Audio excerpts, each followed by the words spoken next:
Hi guys, my name is Rishi, and since the epidemic of coronavirus has led to a lockdown of our nation, I thought this would be a right time to do something productive.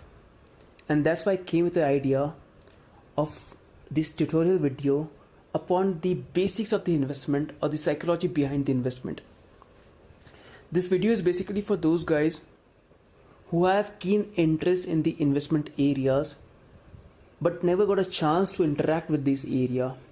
This is for you guys. It's not a rocket science, it's a basic and will lead you towards the technicalities of the investment. So let's start. Let's start with the normal life philosophy that growth is related to time. So if you want to grow mentally or physically, you need to spend time with your brain or body respectively. Similarly, if you want to grow in terms of your wealth, you need to spend time with your money. Once you start spending time with your money, once you start understanding your money, you are going to surely take certain steps that will lead to a great wealth. So how investment starts?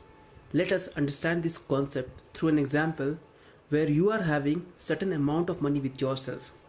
In that case, you are having two options.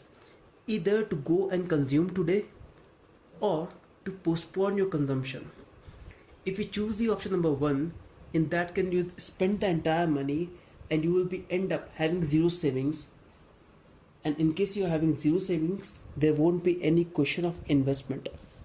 But as an individual, looking at your responsibilities and situation where you decided that you can postpone your consumption, in that case you procure those money in the form of savings, and which gives you an option to invest.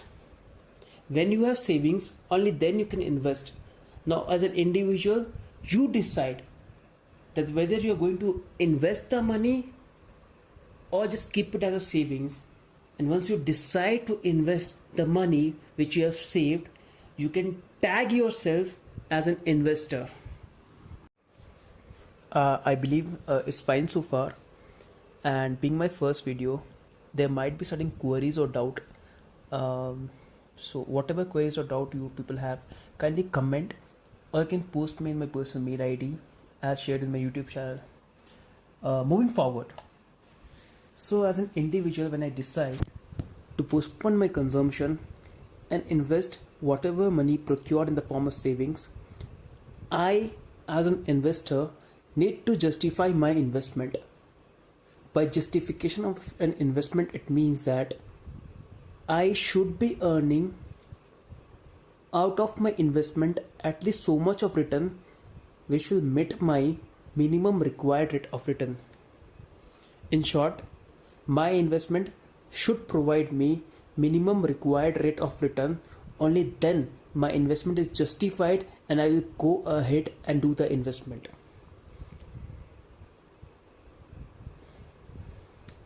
By minimum required rate of return, it is totally dependent upon the four factors. That is, the minimum required rate of returns is derived by four main factors. Let us talk about those factors. The first factor being the compensation for bearing the pain of postponing the consumption. So I have money today, I would have surely consumed today, but I am postponing my consumption. So I am bearing the pain of postponing the consumption. I need certain compensation for that. It can be 1% or 2%. So I am taking 2% as my example. Now the second factor being the inflation premium. What does it mean? In an Indian economy, what I would have procured today for rupees 1 lakh, I won't be able to procure the same quantity of that product 1 year later because of the inflation. The things are getting expensive, and that's why it is degrading the value of the money. So if we consider the inflation in India at 4% as per the past trend, and as my future expectation, I believe that further 4% will continue. I need a compensation of that inflation risk. So in my example, I am taking it at 3%. So I believe that next year inflation will be around 3%. And it's very simple. So for example, like if the inflation in India is 4% and my investment is giving me 2%, so it's actually not at all justifying my investment. In fact, I am losing my money. The things are getting expensive by 4%, but I am earning only 2%. It means I am 2% below at par. This is something not justified. So I should be earning at least at par to inflation so that my money value should be equivalent. And that's why I need a compensation for the inflation. It depends upon your expectation, what you at an individual level thinks about the inflation. Accordingly, you defines your minimum required rate of return. It can be different for different investor. The third factor being the default risk premium. So I am investing. Such investment is going to be done in a government bonds or government securities or a shares of the companies or the mutual fund or individual loans or whatever form. Every asset, every class of asset have the credibility. By credibility, it means the chances of default. Means if I am investing my money, what is the chances that my money will be completely defaulted by the investee in which I am investing? Similarly, so when I am investing some money in the government securities, the credibility of the governments are very high, and therefore the risk of default is zero, or loosely saying it's very minimal. But if I am investing my money in a startup, there is a very low credibility of a startup. It might fail and I can end up losing my entire money. So the default risk premium will be very high in case of a startup. I will be demanding a high compensation for the risk that I am going to take to invest in a startup will be much high as compared to my investment in a government securities. Similarly, if I am going to invest in a shares of Maruti Suzuki company or a shares of any small cap company, of course the credibility of the Maruti Suzuki will be much higher as compared to a credibility of a small cap company, like which is actually came as a new player in the market. So credibility of those kind of company will be very low as compared to a already established players like Maruti. Similarly, what class of asset I choose, I will define the credibility of those class of asset, and I will consider a compensation for taking that risk. So that is known as default risk premium. In my case, I am taking it as 2%. The fourth being the balance factors.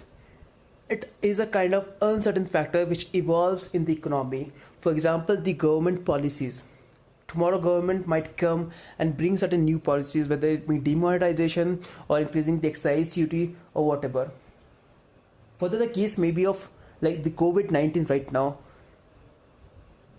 It has disturbed the market in an immense manner, so which is actually affecting the earnings. The investment values are getting affected due to this COVID-19. That's why this kind of uncertain, which cannot be predicted in advance, we need certain level of compensation for this kind of thing. In my case, I am taking it as a 2%. So considering these four factors, I have defined my minimum required rate of return, and that comes to 9%.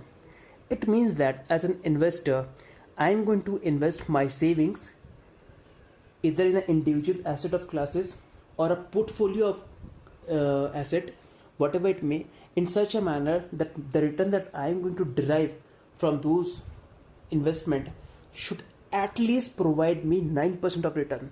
If it is not able to provide me 9% of return, then there is no point of investment or there is no justification of my investment. Hence, I will drop my investment plan. I will go ahead and consume today itself. So as an investor, it is very important for me to define my minimum required rate of return and choose the asset class which will provide me at least this level of return. And then only I'll go ahead and do the investment, or else drop the investment plan and consume today itself. So this was a very important or should be known facts about the investment stuff. I hope you understand this part very clearly, because this was a very important part in this the entire slides. If you have any doubt, kindly comment. So far I as an investor have defined my minimum required rate of return. Now the next step for me is to go ahead and explore the different classes of asset in the market. So what are the risks associated with the different classes of assets? What are the potential return that can be generated from different classes of asset? That would be my next target. So after doing a certain R&D and procuring certain information, I've captured a different level of classes of assets on the basis of their risk return trade-off. So you can see the different classes of assets in the slide, which are available for the investment at an individual level. In the x-axis, it's about the potential risk. In the y-axis, it defines the potential return. So savings account is having the minimal potential risk. At the same time, it will provide the minimum potential return. As and when we move further, the risk level rises. At the same time, the potential to generate return also rises. It means it's a normal investment philosophy: higher the risk, higher the return. That's what works in different class of assets. In the shares, equity shares, it's the highest level of potential risk in this class of assets, and at the same time, this class of assets has the potential to provide the highest level of return as well. As we are all aware, the second most richest person of the world, Mr. Warren Buffett, had contributed a major portion of his wealth from equity shares investment. But understand, it also have the highest level of potential risk. It can destroy your wealth as well. So the target from these asset classes is to create a portfolio. It's nothing like that you need to invest only one class of asset. You can choose different class of asset and create your own portfolio. But as I have already spoken, as an investor, my main target is to create such kind of portfolio which should at least meet my minimum required rate of return. So at this moment, if you have time to explore this field, you can go ahead and do certain fundamental research and create your own portfolio. But if you don't have time, you're busy or engaged with your job, which is not financial related, then you need a support of someone who is a financial expertise. It might be your friend or any professional. That depends upon you whom you choose. But it should be some expertise who will help you to define your portfolio. So it's simple. If you have time, you can do it yourself. If you don't have time, you need the expertise. And this is a way you create your portfolio and wait for the relevant period of your tenure, the investment tenure. So this is the way how the investment stuff works.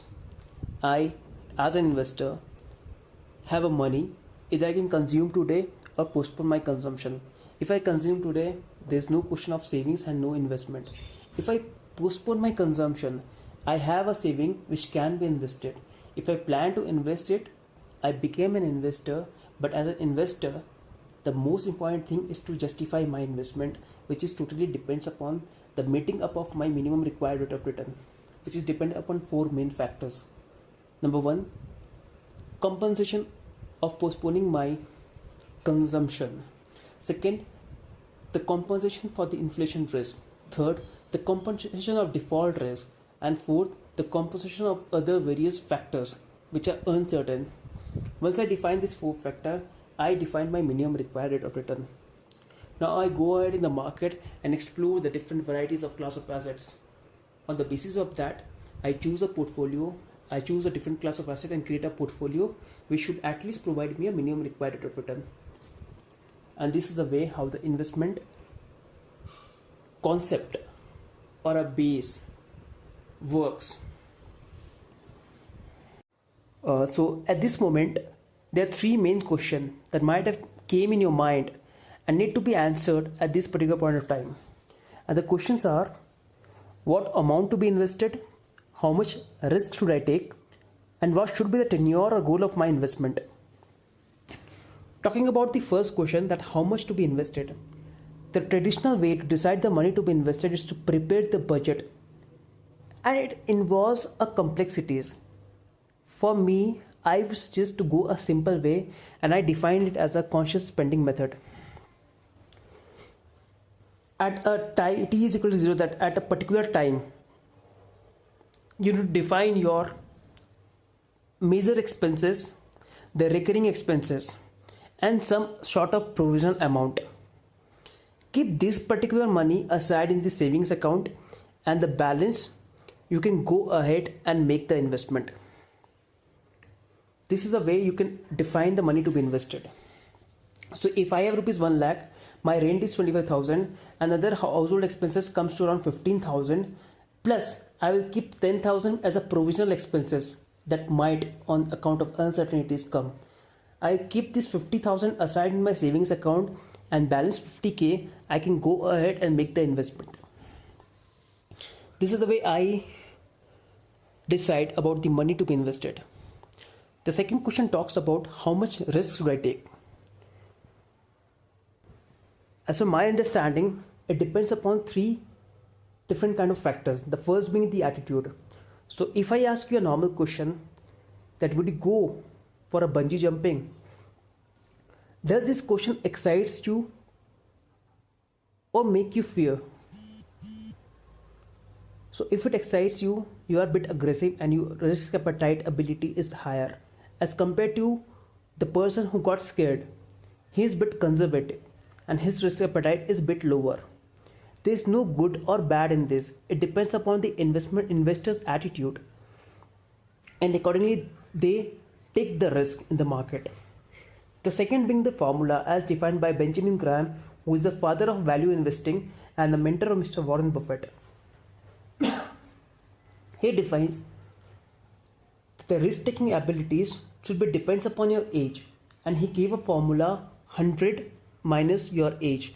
So if I am 25 years old, then 75, that is 100 minus 25, 75% of my money should be invested in the riskier portfolio, that is being shares or higher riskier assets, and 25% I can keep at a minimal risk asset class. Similarly, if my age is 30 years old, I can keep 70% at the riskier asset and 30% in the lower risk asset. The third being the responsibilities.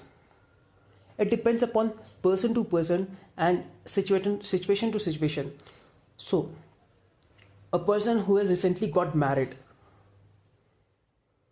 versus a person who is a bachelor and is not getting married for the next 3 to 5 years, the risk taking appetite of the bachelor is higher as compared to a married person because of the responsibility stuff. You having 2 kids, you having 3 kids, you having no kids, all these factors, you having a responsibility of your guardian, all these factors increase your responsibility, and higher the responsibility, lower the risk taking appetite, and vice versa. So these are the 3 different kind of factors which can define your risk taking appetite. The third question being, what should be the tenure or goal of my investment? This is my favorite slide because the goal, I believe in the wordings of one of my great mentor, Mr. Robert Kiyosaki. He always used to say one thing: stop working for money, rather money should start working for you, and this should be the goal of the investment. Your investment should create such a huge asset base of wealth that the income that is getting generated from that wealth can be easily meet up all your expenses and obligation. This means that at a particular level of time, whether I am working or not working, it would be hardly mattered, because whatever expense or obligation I have in my life can be easily set off against the income that I am generating from my investment. This is a level, or this should be the target of every investor to go to achieve in their life through the investment asset base. In investment terms, this level is known as financial freedom status.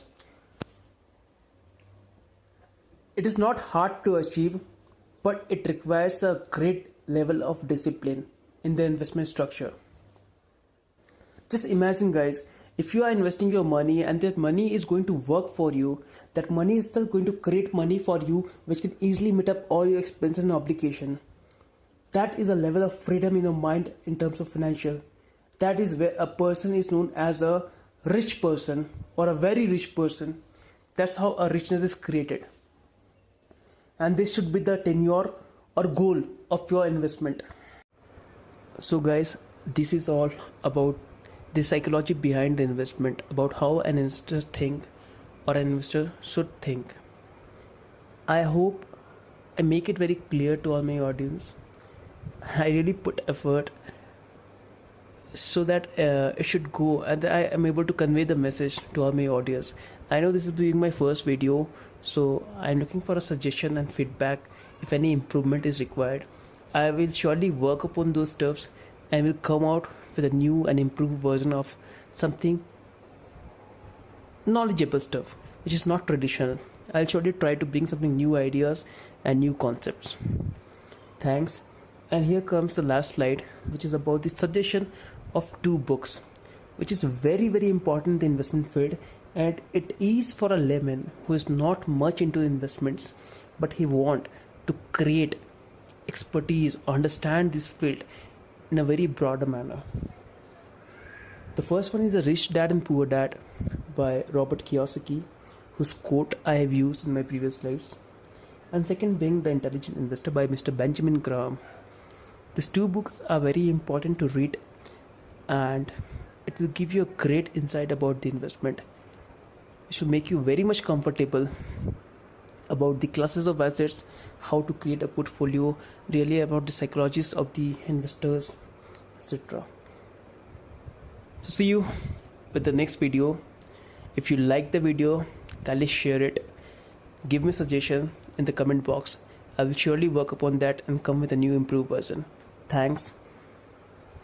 See you again. Bye.